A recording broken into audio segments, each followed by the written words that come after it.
पूर्ण नाव निशांत सुमेश तायडे, वर्ग 30. आज मी तुम्हाला बोधकथा सांगणार आहे. बोधकथेचे नाव आहे जादुई आंबा. एका गावात एक आंब्याचं झाड होतं. त्या आंब्याच्या झाडाला आंबे होते, पण एक आंबा जादूचा होता. त्या आंब्याने ठरवलं की आज आपण गावात फिरायला जाऊया. मग तो गेला आणि त्याला एक रस्त्यात ससा सापडला. ससा म्हणाला, आज मी तुला खातो.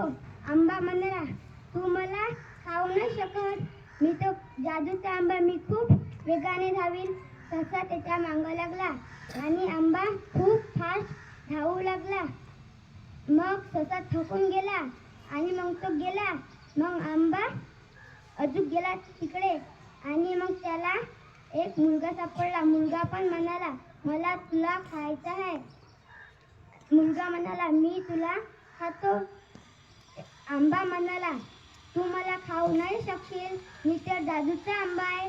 मग तो मुलगा त्याच्या मागं लागला आणि तो जादूचा आंबा पळाला.